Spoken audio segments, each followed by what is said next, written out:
وبشر المؤمنين يا أيها الذين آمنوا كونوا أنصار الله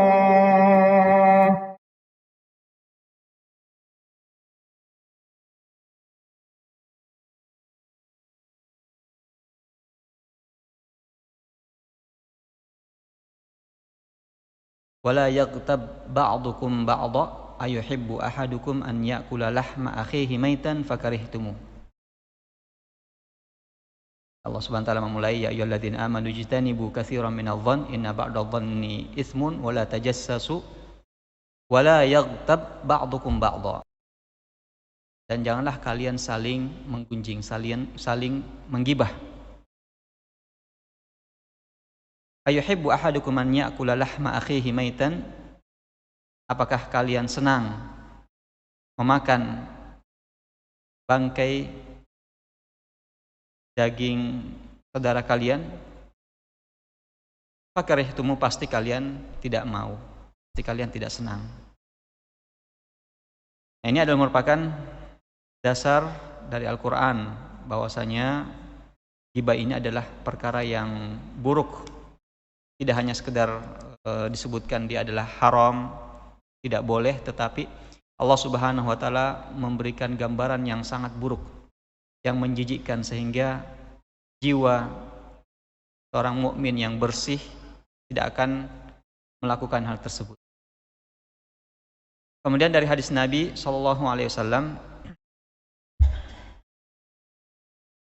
bagaimana diriwayatkan oleh Bukhari dan Muslim, Rasulullah sallallahu alaihi wasallam menjelaskan tentang ayat itu dan ditanya tentang ghibah, apa yang dimaksud dengan ghibah wahai Rasulullah dari dalam ayat tersebut. Maka Rasulullah SAW bersabda, al-ghibatu dzikruka akhaka bima yakrah. Batasan ghibah itu adalah engkau menyebutkan tentang saudaramu apa saja yang dia tidak senangi. Ya, sementara dia tidak ada, tidak hadir di situ. Bicara di belakangnya. Qila ara'aita idza kana fi akhi ma aqul? Maka Rasulullah ditanya, wahai Rasulullah, bagaimana menurut Anda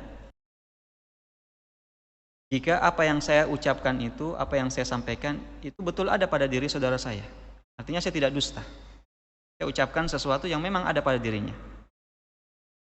Qala, maka Rasulullah bersabda, idza kana fihi ma taqul faqad ightabtahu. Kalau betul apa yang engkau ucapkan itu ada pada diri saudaramu, maka itulah ghibah. Kau telah menggibahinya. Wa illam yakun faqad bahattahu. Tetapi kalau tidak, maka engkau telah berdusta tentang dia. Nah, ini semua menunjukkan tentang haramnya ghibah tersebut, dan ijma' ulama kita, sepakat ulama kita bahwasanya ghibah adalah perkara yang diharamkan, termasuk dosa-dosa besar. Masukkan oleh ulama kita dalam kategori al-kabair, dosa-dosa besar. Lalu beliau menukil di sini perkataan Imam An-Nawawi menjelaskan, mensyarah hadis tersebut. Hadis ini diriwayatkan oleh Bukhari dan Muslim, dan Imam An-Nawawi mensyarah, menjelaskan hadis ini di Sahih Muslim dalam kitabnya Al-Minhaj Syarhi Sahih Muslim bin Hajjaj, syarah Sahih Muslim. Nah, di situ Imam An-Nawawi rahimahullah menyebutkan tubahul ghibatu li gharadin syar'i. Dibolehkan bergibah kalau ada tujuan syar'i, kalau ada tujuan yang dibolehkan oleh syariat. Wadzalika li sittati asbab, dan yang dibolehkan itu ada 6 sebabnya. Ya, ada 6 perkara di mana boleh bergibah, boleh menyebutkan keburukan seorang muslim sementara dia tidak hadir. Jadi hukum asalnya gibah tadi adalah haram. Allah Subhanahu wa taala melarang. Dan Rasulullah SAW juga melarang. Ijma' ulama kita melarang. Namun kata Imam Nawawi, namun ada 6 hal seseorang boleh bergibah. Apa yang 6 hal tersebut? Disebutkan ahaduha, yang pertama adalah at-tadhallum. Yang pertama adalah at-tadhallum. Ingin membela diri terhadap kezaliman yang ditimpakan kepadanya. Ingin membela diri akibat daripada kezaliman, yaitu maksudnya ingin menyampaikan, melaporkan kezaliman yang diperlakukan padanya kepada orang lain. Jadi misalnya si A menzalimi si B dengan mengambil hartanya. Maka berdasarkan hal ini, boleh orang yang diambil hartanya untuk menyebarkan informasi bahwasanya si fulan itu, si A telah mengambil harta saya, dia itu orang buruk, dia itu pencuri. Pencuri kan adalah keburukan. Siapa saja tidak mau dikatakan pencuri. Pencuri pun tidak mau dikatakan pencuri, terang-terangan. Nah, disebutkan di belakangnya dia tidak hadir, si fulan pencuri. Nah, ini berdasarkan hal ini boleh tadhallum. Kemudian beliau mengatakan fayajuzu lil madhlumi an yatadhallama ila sultani wal qadhi wa ghairihima mimman lahu wilayatun wa qudratun ala insafihi min zalimihi. Maka boleh bagi orang yang dizalimi untuk melaporkan kezaliman itu kepada sultan, kepada pemerintah, kepada yang berwajib, kepada yang memiliki otoritas, kepada jaksa, hakim, diangkat ke mahkamah pengadilan, yang mana orang itu memiliki kekuasaan, memiliki otoritas, memiliki kemampuan untuk mengadili orang yang melakukan kezaliman itu. Nah, di sini kita melihat Imam An-Nawawi rahimahullah menyebutkan kapan bolehnya, yaitu dilaporkan kepada orang yang memang bisa mengadili dan menindaki pelaku kezaliman tersebut.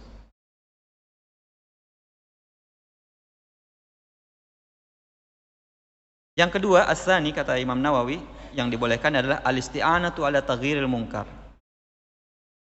Meminta bantuan kepada orang untuk melakukan ingkarul munkar, mencegah dan melarang kemungkaran.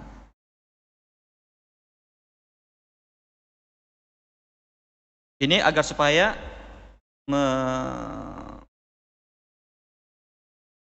mengajak atau menahan pelaku maksiat tersebut, kemungkaran itu, dari kemungkarannya.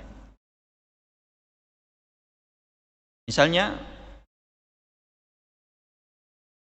mengatakan bahwa si fulan itu melakukan perbuatan minum-minuman keras. Si anu itu mengambil barang, mencuri. Si fulan itu mengganggu misalnya wanita. Jadi sampaikan keburukannya.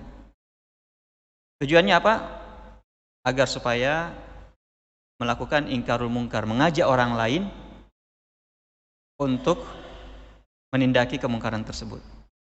Maka untuk menyampaikan, mengajak orang lain untuk mengingkari suatu kemungkaran, kita perlu untuk menyampaikan ada apa? Mau ke sana untuk apa? Ada kemungkaran. Kemungkaran apa? Si fulan itu melakukan begini. Si fulan melakukan begini. Disebutkan namanya misalnya. Makanya disebutkan keburukannya. Sementara dia tidak hadir.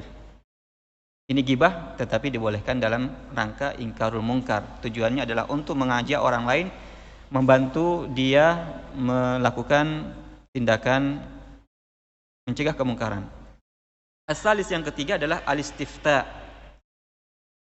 meminta fatwa. Meminta fatwa kepada seorang ulama misalnya.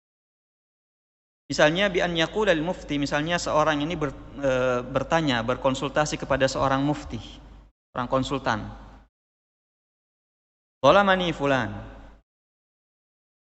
Si anu, disebut namanya, disebutkan orangnya, telah menzalimi saya. Menahan hak saya, tidak membayarkan gaji saya. Maka bagaimana hukumnya? Bolehkah saya mencuri hartanya? Bolehkah saya mengambil barang dia tanpa dia ketahui sebagai hak saya? Mustafti, minta fatwa. Bagaimana menurut Anda misalnya si fulan yang memiliki keburukan A, B, dan C, apakah boleh saya lakukan gini atau tidak, dan seterusnya. Jadi minta fatwa. Fahadza jaizun lil haja, kata beliau, kata Imam Nawawi, ini boleh karena ada kebutuhan. Namun yang hati-hati adalah mengucapkan, bagaimana wahai syekh, wahai ustadz, menurut Anda kalau ada seorang tidak dibayarkan utangnya, apakah boleh dia misalnya mengambil barang orang tersebut tanpa sepengetahuannya misalnya. Jadi kata beliau, kata Imam Nawawi, lebih hati-hati tanpa menyebutkan namanya. Sebutkan saja kasus tertentu. Ada kasus A, B, dan seterusnya. Tidak perlu mengatakan tetangga saya, tidak perlu mengatakan suami saya, istri saya, dan seterusnya. Ar-rabi, yang keempat, tahdhirul muslimina minasyarr, memberikan waspada kepada umat Islam dari suatu keburukan. Wadzalika min wujuh, dan ini bisa dalam beberapa bentuk. Yang pertama, minha, kata beliau, di antaranya adalah jarhul majruhin, mengkritik orang-orang yang cacat dalam periwayatan, dalam saksi, dan penulis buku misalnya, kata beliau, wal musannifin. Wadzalika jaizun bil ijma', dan ini boleh menurut ijma' ulama.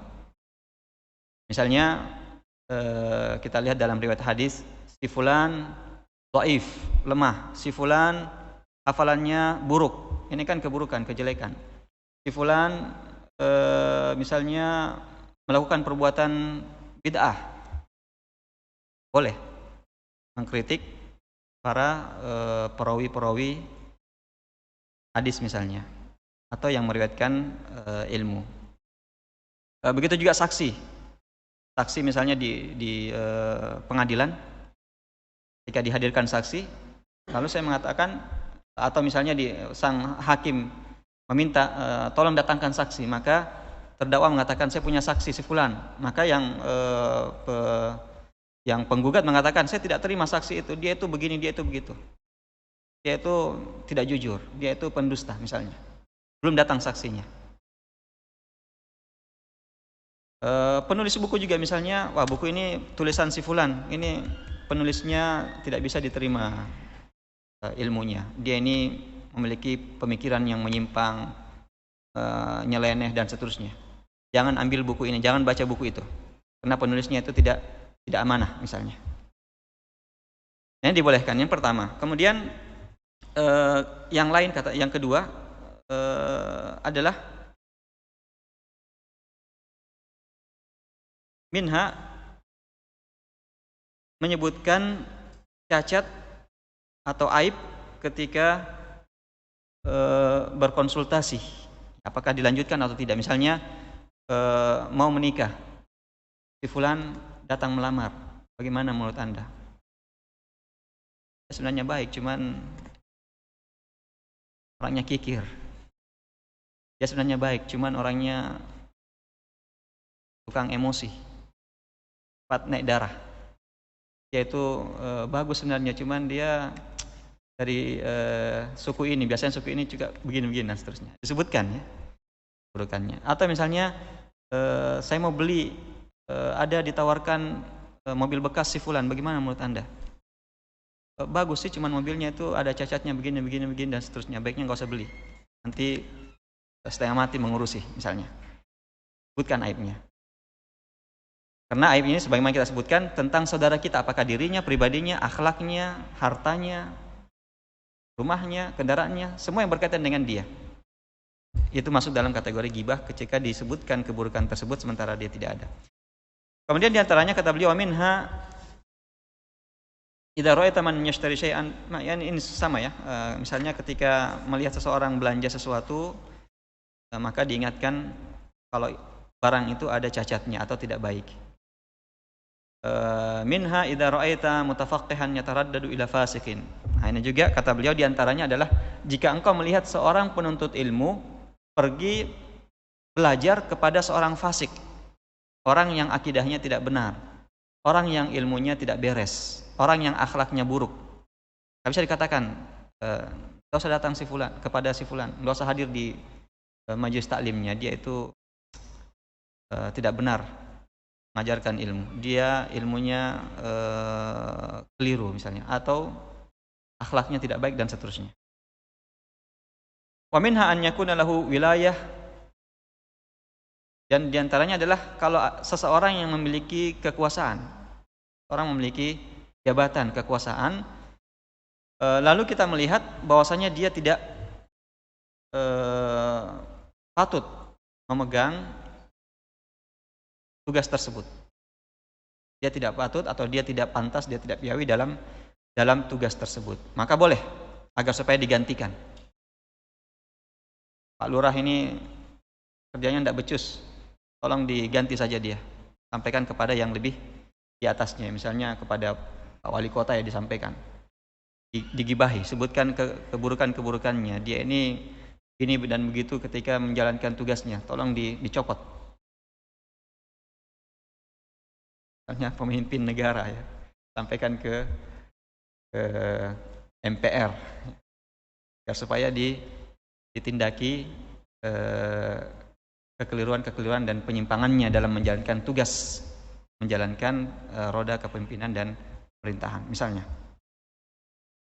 Nah, jadi itu yang keempat tadi, contoh-contohnya. Kemudian al-khamis, yang kelima yang dibolehkan adalah an yakuna mujahiran bi fisqihi au bid'atihi. Seorang yang terang-terangan melakukan perbuatan kefasikan dan bid'ah. Terang-terangan melakukan kefasikannya dan bid'ahnya di hadapan orang banyak. Terang-terangan minuman keras di khalayak. Terang-terangan merampas barang orang. Terang-terangan melakukan perbuatan perzinahan dan pelecehan seksual misalnya di hadapan orang banyak. Terang-terangan menjalankan bid'ahnya yang sudah jelas-jelas adalah perkara yang menyimpang dan bertentangan dengan syariat. Maka ini boleh sebagai fayajuz dzikruhu bima yujahiru bih. Maka boleh disebutkan perbuatannya yang melakukan perbuatan buruk dan dosa secara terang-terangan, bisa disebut, bisa disebarkan hal itu. Bisa disebarkan. Tujuannya adalah agar supaya orang waspada dan dia mau bertobat ketika orang banyak mengecam dia. As-sadis, yang keenam, yang terakhir, at-ta'rif. At-ta'rif artinya memberikan ciri-ciri kepada seseorang agar supaya dia lebih dikenal. Misalnya kalau dia dikenal dengan satu lakab, satu nama, gelar misalnya Al-A'mash, si juling misalnya, Al-Qasir, Datulu, pendek, si pendek, si Datulu misalnya. Atau kata beliau Al-A'ma, si buta, dan wanahwiha dan semacamnya. Maka ini kata beliau boleh untuk memperkenalkan dia. Wa yahrumu dzikruhu biha mutanaqqisan, dan haram hukumnya menyebutkan gelar-gelar itu kalau tujuannya adalah untuk melecehkan dan mencelah. Boleh untuk agar supaya dia dikenal saja. Misalnya datang si fulan ke rumah. Tadi dicari sama orang yang datang sini, siapa itu? Enggak tahu juga siapa namanya. Bagaimana ciri-cirinya? Orangnya pendek. Pendek mungkin masih belum jelas. Pendek bagaimana? Botak juga. Oh, itu si anu. Saya kenal, saya tahu nih. Datang si ini misalnya, bagaimana ciri-cirinya? Dia itu buta. Ya, tidak bisa melihat. Oh, si fulan saya kenal, baik. Jadi kalau tujuannya adalah untuk dikenal saja. Di mana dengan ciri-ciri itu dia dikenal. Bukan tujuannya adalah untuk melecehkan atau mencela. Tadi datang si botak di rumahmu. Tidak perlu sebut namanya si botak kalau ditahu namanya. Padahal dia kenal namanya si fulan sebenarnya. Sama-sama kita tahu, sama-sama dia dan saya tahu bahwasanya namanya misalnya Ahmad. Tapi disebutkan datang lagi si botak ke rumahmu. Tujuannya adalah bukan memperkenalkan, karena sebenarnya kita tahu namanya. Disebutkan itu tujuannya adalah untuk mencela dia, makanya tidak boleh. Haram hukumnya kata beliau. Nah, kata beliau intaha kalamuhu bi hurufihi. Ya, itulah yang disebutkan oleh Imam Nawawi dalam syarah Sahih Muslim. Nah, kemudian di sini Asy-Syaukani rahimahullah ingin mengomentari apa yang disebutkan oleh Al-Imam An-Nawawi dalam syarah Sahih Muslim.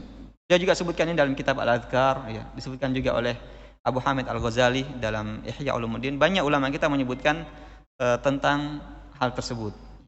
Ada yang disepakati, ada yang diperselisihkan tentang kebolehannya. Nah, maka di sini Imam Asy-Syaukani rahimahullah ingin mengomentari apa yang disebutkan oleh Imam Nawawi tentang 6 perkara tersebut. Apakah betul semua dibolehkan atau tidak sebagaimana yang disebutkan oleh Imam Nawawi? Ada ulama kita mengumpulkan ke 6 hal ini agar mudah dihafal, dikumpulkan dalam 2 bait syair. Katakan al-qadhu laysa bighibatin fi sittatin. Mutadhallimin wa mu'arrifin wa muhadzirih wa mujahiran fisqan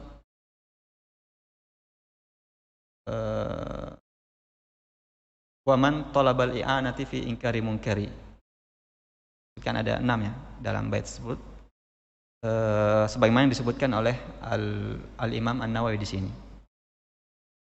Nah, kata Imam Asy-Syaukani rahimahullah, kita lihat satu persatu dari yang disebutkan oleh Imam Nawawi.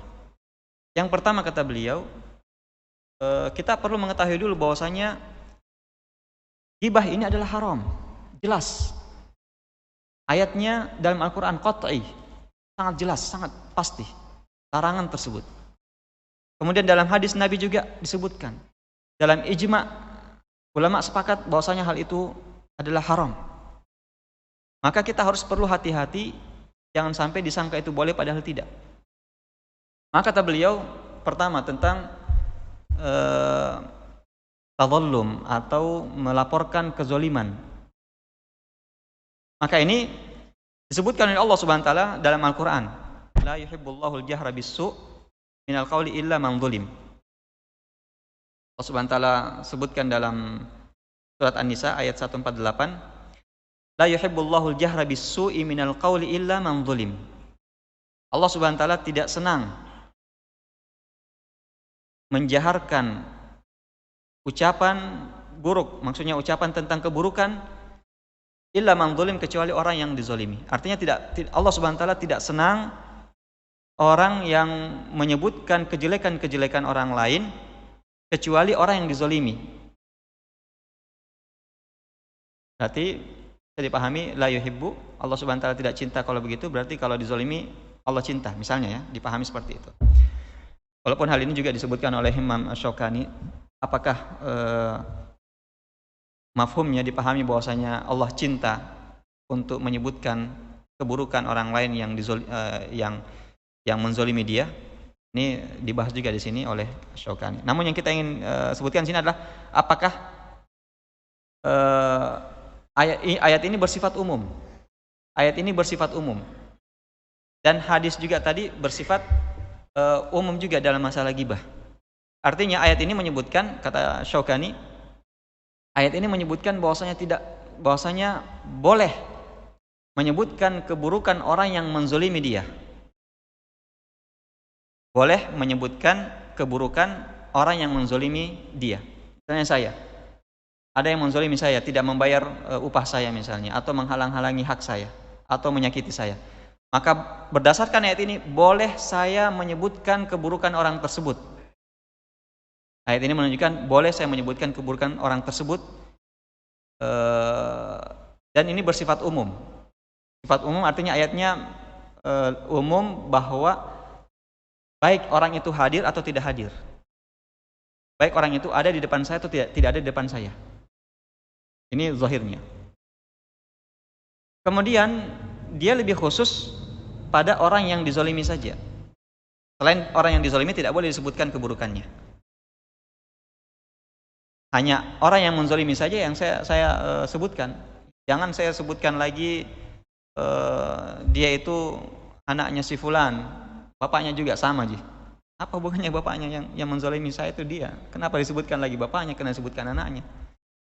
Maka yang dibolehkan yang menzalimi saja, dan ini umum apakah dia hadir atau tidak hadir. Zahirnya ayat. Kemudian ayat yang berkaitan dengan ghibah ini umum, ya. Dari satu sisi, umum dari satu sisi artinya tidak boleh menyebutkan keburukan orang lain.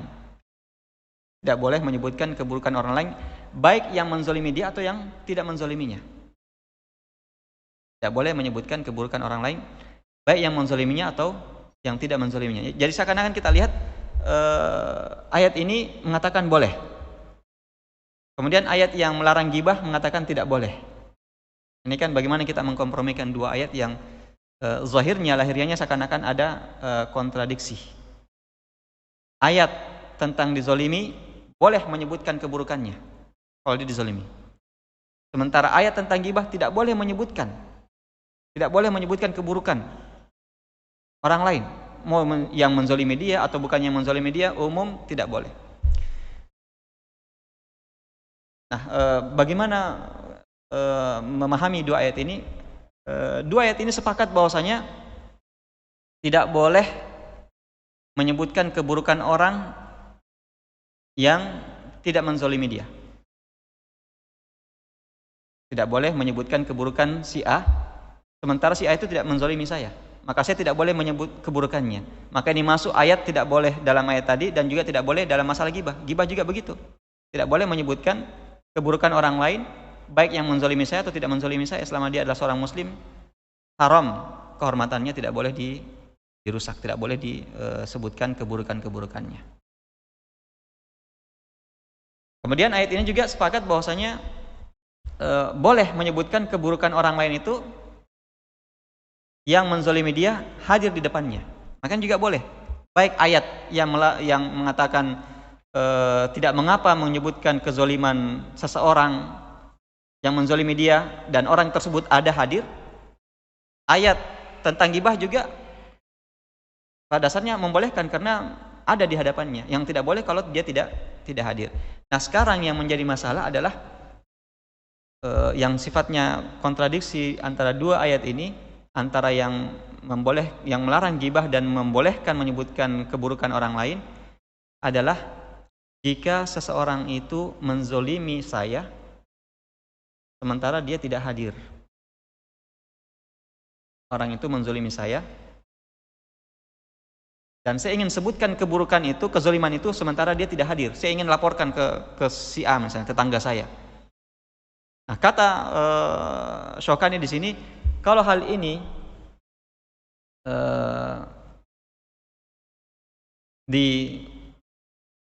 disebutkan, ya, misalnya disampaikan kepada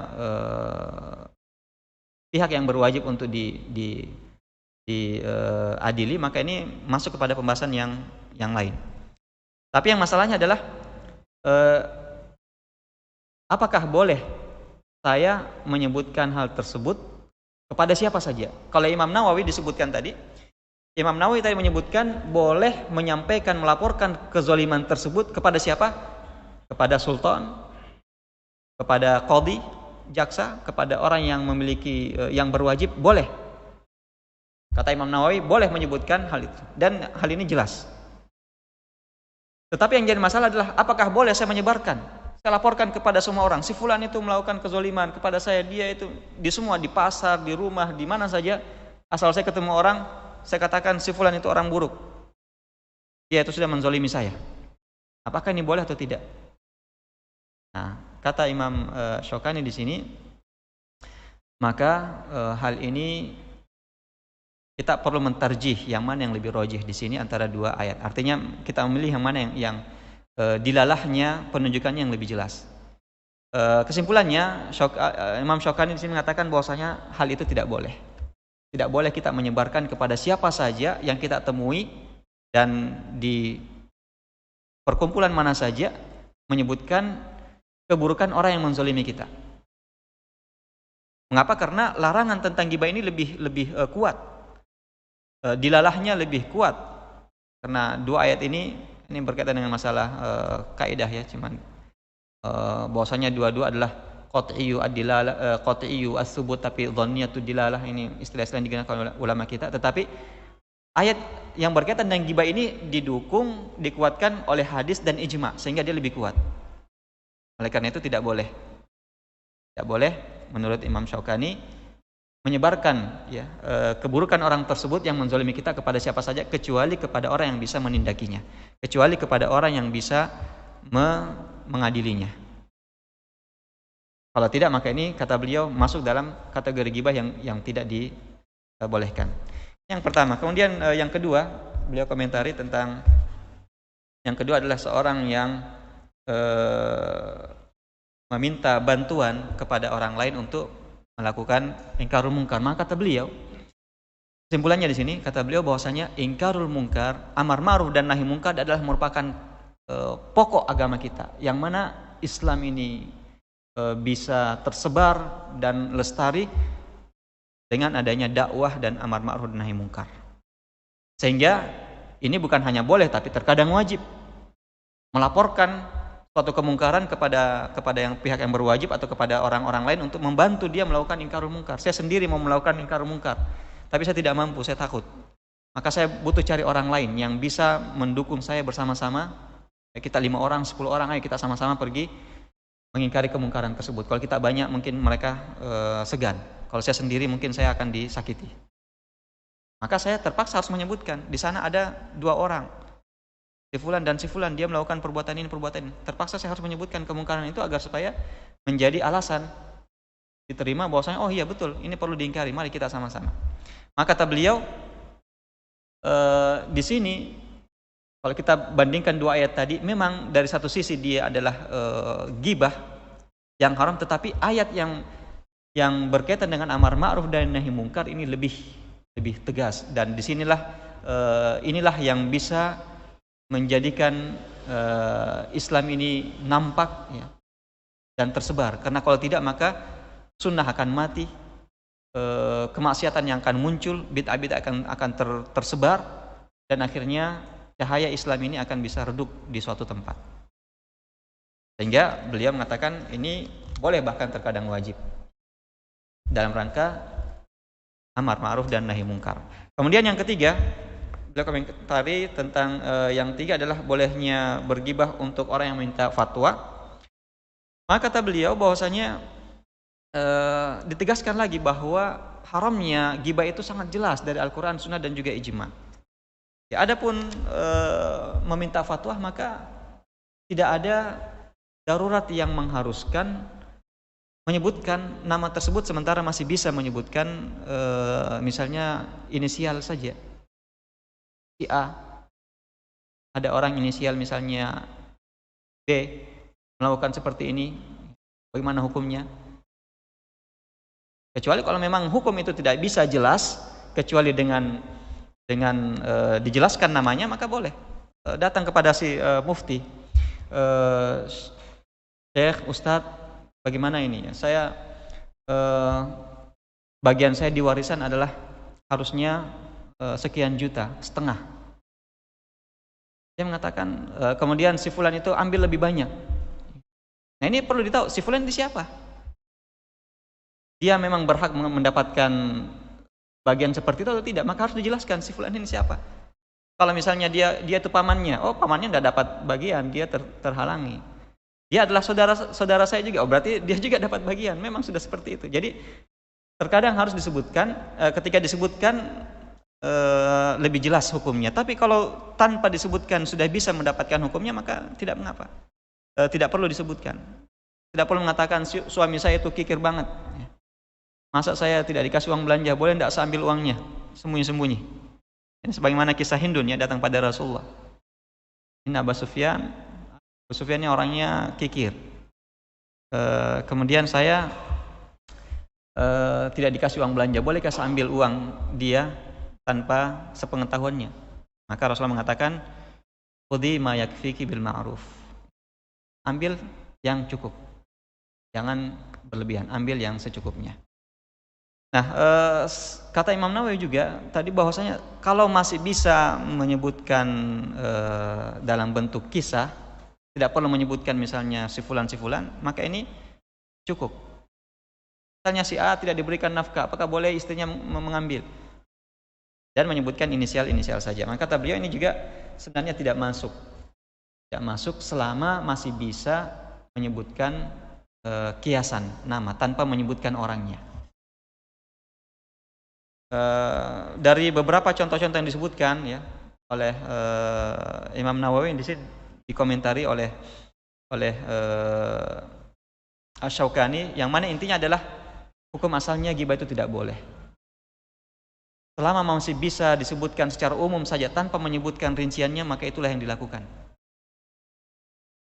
Si fulan misalnya menjual barang, maka cukup mengatakan baiknya tidak usah beli barang dagangannya si fulan itu. Tak perlu dirinci lagi, karena itu berasnya itu begini, telurnya itu begini dan seterusnya. Tidak perlu disebutkan rinci. Sebutkan saya secara umum. Kalau ini sudah cukup, maka tidak perlu dirincikan. Cukup mengatakan ya saya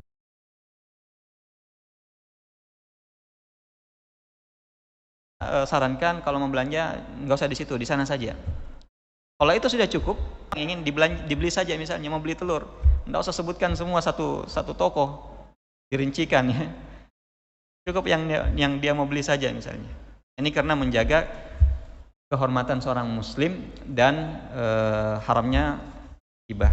Kemudian yang kelima yang disebutkan adalah orang yang melakukan dengan amar ma'ruf dan nahi munkar. Kembali kepada amar ma'ruf dan nahi munkar. Kalau tujuannya adalah untuk memberikan waspada kepada kaum muslimin terhadap keburukannya, atau mengajak orang untuk melakukan amar ma'ruf dan nahi munkar, maka ini tidak mengapa. Tapi kalau misalnya hanya sekedar menyebar saja tanpa ada tujuan yang syar'i, maka hukum asalnya tidak boleh menggibahi seorang muslim. Kemudian yang terakhir, nah ini tentang lakab atau tentang gelar-gelar. Maka ayat yang melarang tentang hal tersebut sangat jelas. Ya ayyuhalladzina amanu la yaskhar qaumun min qaumin asa an yakunu khairan minhum wala nisa'un min nisa'in asa an yakunna khairan minhunna wala talmizu anfusakum wala tanabazu bil alqab. Jangan saling mengejek antara laki-laki dan wanita, antara laki-laki dan juga antara wanita. Jangan wala tanabazu bil alqab, dan jangan saling memberikan gelar-gelar buruk. Karena itu adalah bi'sal ismul fusuqu ba'dal iman. Itu adalah merupakan kefasikan, perbuatan dosa. Maka kata Syaukani rahimahullah di sini bahwa ayat ini sangat jelas melarang untuk memberikan gelar-gelar buruk yang dia tidak senangi. Gelar-gelar buruk yang dia tidak senangi. Ada yang mengatakan gelar itu dia kalau disebutkan dia tidak tersinggung dan dia tidak marah aja. Ya, mungkin dari segi gibahnya lepas, tapi dari segi memberikan gelar-gelar buruk ini tidak boleh, karena memberikan gelar buruk sementara dia tidak ada, ini dua dosanya di sini. Pertama dosa gibah, kedua dosa memberikan gelar buruk. Ya. Jadi dua dosa. Satu dosa mungkin dia mengatakan dia sebenarnya tidak tersinggung kalau disebutkan tentang keburukan tersebut. Dia lolos dari dosa gibah ya, tapi memberikan gelar buruk dia tidak lepas. Ya, dia tidak terbebas dari dosa tersebut. Nah, sehingga karena ini dua larangannya, maka sangat hati-hati, jangan sampai kita menyebutkan, ya, apalagi sebagaimana kata Imam Nawawi, disebutkan dalam rangka memang mengejek, ya, maka ini adalah haram, adalah merupakan perbuatan haram yang dia akan dikisos nanti pada hari kiamat. Bagaimana dengan para ulama-ulama kita terdahulu, ya? Ada misalnya Al-A'mash, ada Al-A'rash, ada macam-macam, ya, gelar-gelar para perawi hadis. Maka beliau mengatakan bahwa sebenarnya ini bukan lagi, ya memang kelihatannya dia lakab, tapi sebenarnya dia sudah sama dengan nama itu. Mengapa? Karena dia tidak dikenal kecuali dengan gelar itu. Sehingga kalau disebutkan namanya orang tidak kenal. Ketika disebutkan namanya, ya misalnya Al-A'mash. Al-A'mash artinya adalah orang juling, si juling. Tapi nama aslinya Sulaiman bin Mahran. Kalau disebutkan Sulaiman bin Mahran mungkin banyak tidak kenal. Tapi ketika disebutkan Al-A'mash, oh dia adalah pakar hadis. Dia adalah pakar perawi hadis. Kalau dikatakan Sulaiman bin Mahran, banyak Sulaiman bin Mahran. Siapa itu? Ya, maka lakap-lakap ini sudah menjadi nama. Seakan-akan dia sudah pengganti namanya. Ya, sudah menjadi pengganti namanya. Nah, maka dalam menggunakan gelar-gelar ini ya, perlu kita melihat ya, apakah dia punya nama yang dia dikenal, dia lebih dikenal namanya daripada gelarnya, maka tidak boleh menggunakan gelar tersebut selama dia masih dikenal dengan nama aslinya. Ya, kalau dia tidak dikenal kecuali dengan gelar itu, maka lihat apakah gelar itu disampaikan dalam rangka ingin menentukan orangnya saja atau dalam rangka mengejek. Nah, ini perlu berhati-hati dalam menyebutkan gelar-gelar tersebut. Nah, jemaah yang dimuliakan oleh Allah Subhanahu wa taala, ini yang dibahas oleh Syaukani rahimahullah dalam kitab tersebut, mengomentari apa yang disebutkan oleh Imam Nawawi tentang 6 hal tersebut, yang mana kita lihat hal ini bagaikan perkara darurat ya, bagaikan bangkai bagi seseorang yang kelaparan dan akan mati kalau tidak menggunakannya. Maka dia bagaikan bangkai, jangan sampai digunakan kecuali dalam kondisi-kondisi yang sangat terpaksa ya, melakukan gibah tersebut. Karena adanya sebagaimana disebutkan oleh Imam Nawawi, karena li gharadin syar'i, karena ada tujuan syar'i. Maka selama ada tujuan syar'i, maka dibolehkan, namun dalam hal yang sangat sempit ya, hal yang sangat sempit.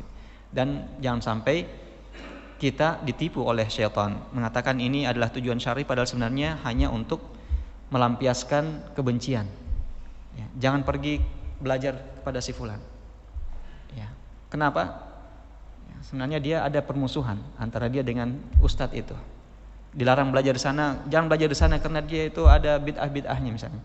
Sebenarnya bukan bid'ah masalahnya dia adalah ada urusan hati bersama dengan orang tersebut, ada persaingan, ada hasad, sehingga dia mengatasnamakan syar'i, tapi sebenarnya hatinya yang busuk, hatinya yang buruk terhadap seorang tersebut. Maka ini juga perlu untuk kita hati-hati, perlu untuk kita memeriksa niat kita, tujuan kita ketika melakukan gibah yang dikatakan oleh ulama kita adalah gibah yang dibolehkan. Semoga ada manfaatnya.